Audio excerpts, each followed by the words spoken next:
ज्ञान हिंदी में आप सभी का स्वागत है। कुछ दिन पहले हमने आपसे पूछा था कि हमें किस विषय पर वीडियो बनाना चाहिए और इसके लिए हमने एक वोटिंग पोल भी रखा था जिसमें दुनिया की 5 शापित चीज़ों को बहुमत मिला था। तो इसीलिए आज हम आपको बताने वाले हैं दुनिया की 5 शापित चीज़ें जिन्होंने कई लोगों को बर्बाद कर दिया और कई लोगों को मौत के घाट उतार दिया। वीडियो शुरू होने से पहले एक बात बता दें कि वीडियो में दी गई जानकारी हमने इंटरनेट से ली है। तो चलिए ज्ञान हिंदी के साथ इस खौफनाक सफ़र पर जानते हैं दुनिया की 5 शापित चीज़ें। The hope diamond. नीला और खूबसूरत दिखने वाला यह हीरा कई लोगों के मौत का कारण बना। इस हीरे का मालिक बनने के लिए लोगों को मौत का सौदा करना पड़ता है। मतलब जो भी इस हीरे का मालिक बनता है वह मौत के घाट उतर जाता है। इस बात से अनजान कई हस्तियों ने इस हीरे को खरीदा और अपने मौत को न्योता दिया। तो ऐसा क्या कारण था कि यह हीरा अपने ही मालिक के मौत का कारण बनता था? कहा गया है कि 17वीं शताब्दी में जीन बैप्टिस्ट टेवर्नियर नामक एक फ्रांसीस हीरे के व्यापारी ने इस हीरे को एक हिंदू मंदिर से चुरा लिया था। हमें मंदिर की जानकारी तो पूरी तरह से नहीं मिली, पर कहा गया है कि वह मंदिर भगवान शिव का था और यह हीरा भगवान शिव के मूर्ति पर तीसरी आंख पर लगा था। जब दूसरे दिन यह हीरा भगवान के मूर्ति से गायब दिखा तो मंदिर के पुजारियों ने क्रोध में आकर श्राप दिया कि यह हीरा जिसके पास भी होगा वह बर्बाद हो जाएगा और यह हीरा शापित हो गया। जिसके बाद टेवर्नियर ने इस हीरे को फ्रांस के राजा लुईस 14 को बेच दिया। लुईस 14 ने इस हीरे की चमक दमक बढ़ाने के लिए इस हीरे को कटवा कर एक नया आकार दिया और कहा गया है कि मंदिर से हीरा चुराने वाला टेवर्नियर कुत्ते की मौत मारा गया था। मतलब उसे सच में जंगली कुत्तों ने नोच खाया था। और जब हीरा पूरी तरह से बन के तैयार हुआ तो इसे फ्रांस के राजा पहना करते थे। तब इस हीरे को the blue diamond of the crown के रूप में जाना जाता था। और फिर कुछ ही समय बाद इस शापित हीरे ने राजा और उसके वंश पर अपना कहर बरसाना शुरू कर दिया। लुईस 14 को गैंग्रीन हो गया था, जिनमें उनका शरीर पूरी तरह से सड़ चुका था और उनकी मृत्यु हो गई। लुईस 14 के मृत्यु के बाद लुईस 16 और उनकी पत्नी एंटोनेट को यह हीरा विरासत में मिला। जिसके बाद फ्रांस में फ्रेंच रेवोल्यूशन आया, जिसकी जानकारी हमें विस्तार से इतिहास के किताबों में पढ़ाई गई है, जहां फ्रांस की भड़की हुई जनता ने अपने राजा और रानी को बेरहम मौत की सजा दे दी और ऐसे ही पूरे लुईस वंश का नाश हो गया। फ्रेंच रेवोल्यूशन के दौरान इस हीरे को चुरा लिया गया था। इसका अगला मालिक विल्हेम फॉल्स एक डच जौहरी था जिसने इस हीरे की फिर से कटाई की। उसके बाद फॉल्स के बेटे ने उसकी हत्या कर इस हीरे को चुरा लिया और खुद की भी जान ले ली। कई सालों तक यह हीरा लापता रहा, इसके ठिकान का पता नहीं चला। और फिर 1839 को लंदन में हेनरी होप ने इस हीरे को लोगों के सामने पेश किया। हेनरी होप एक अमीर बैंकर था और कुछ ही दिनों बाद हेनरी होप की भी मृत्यु हो गई। हेनरी के मौत के बाद उसके भतीजों ने उसके विरासत के लिए कोर्ट में केस लड़ा और लंबे समय के बाद हेनरी के तीनों भतीजे केस जीत गए और विरासत में बड़े भाई को यह हीरा मिला। और कुछ ही समय बाद उसकी मृत्यु भी अचानक से हो गई, जिसके बाद यह हीरा होप फैमिली के वंशज को विरासत में मिलता गया और होप फैमिली के वजह से ही इस हीरे को द होप डायमंड नाम मिला। इस हीरे ने होप जैसे अमीर फैमिली को बर्बाद कर दिया और ऐसी नौबत आ गई कि अपना कर्जा चुकाने के लिए इस हीरे को बेचना पड़ा। और इसके बाद हीरे ने अपने कई मालिक बदले और उनको बर्बाद कर दिया। और आखिरकार 1912 में एवलिन मैकलिन नामक एक अमीर औरत ने इस हीरे को खरीदा और उसके बाद उसका दुर्भाग्य शुरू हो गया। पहले उसके सास की मृत्यु हुई, उसके बाद उसके बेटे की महज 9 साल की आयु में मृत्यु हो गई। उसके बाद उसके पति ने दूसरी महिला के लिए उसे छोड़ दिया और उसके पति की भी मृत्यु हो गई। और इतना ही काफ़ी नहीं था कि उसकी बेटी की भी मृत्यु ड्रग ओवरडोज की वजह से हो गई और एवोलिन कर्जों के बोझ दब गई और भारी कर्जों के कारण उसकी भी मृत्यु हो गई। द होप डायमंड को 1949 में एक प्रसिद्ध जौहरी हैरी विंस्टन को बेच दिया गया।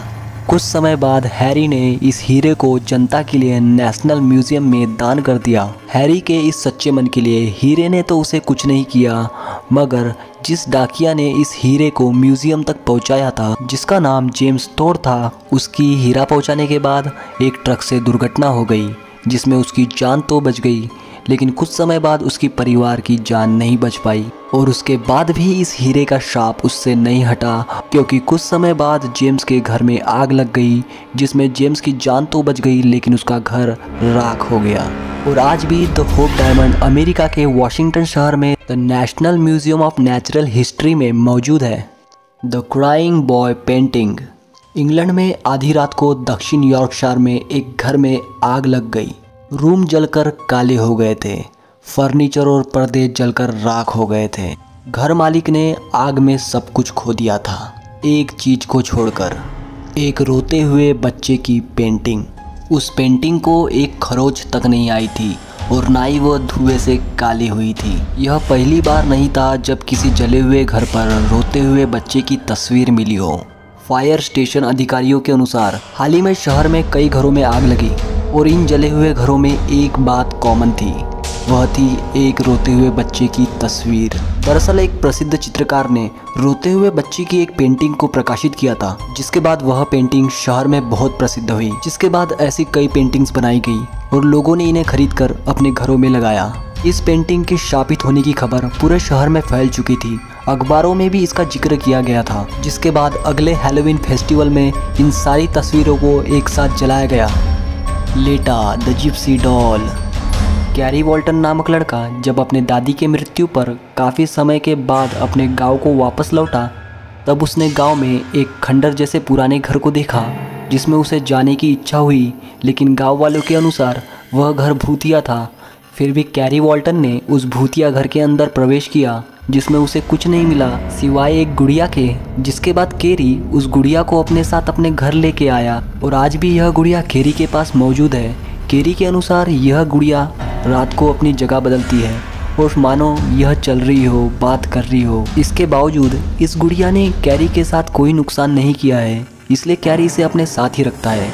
कुछ लोगों के अनुसार यह गुड़िया पास होने के बाद दुख का एहसास होता है और कुछ लोग तो इसके पास होने के बाद रोना भी शुरू कर देते हैं। रोमानिया के स्थानीय लोगों के अनुसार रोमानिया के एक व्यक्ति ने अपने बेटे के लिए यह गुड़िया बनाई थी। दुर्भाग्य से वो बच्चा इस गुड़िया के साथ खेलते हुए डूबकर मारा गया, जिसके बाद उस बच्चे की आत्मा इस गुड़िया के साथ कैद हो गई। ऐसा ही दावा कुछ लोग करते हैं और लोग इस गुड़िया को शापित भी मानते हैं। बुस्बी चेयर।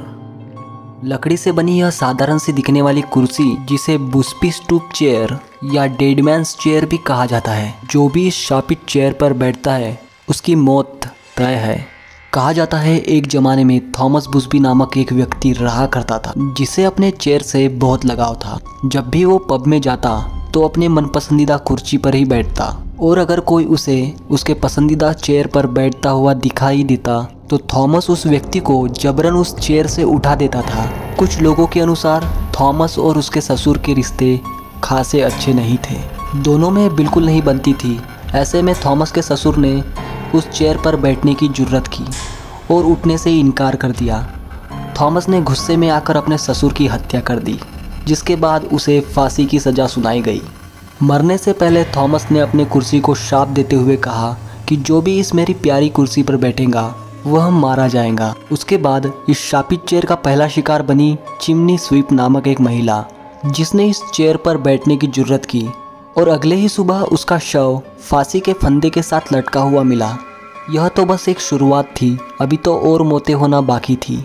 द्वितीय विश्व युद्ध के दौरान कुछ सैनिक इस पब में आकर एक दूसरे को इस कुर्सी पर बैठने के लिए चैलेंज दिया करते थे, और जिसने भी चैलेंज एक्सेप्ट किया वह अपने मिशन से कभी वापस नहीं लौटा।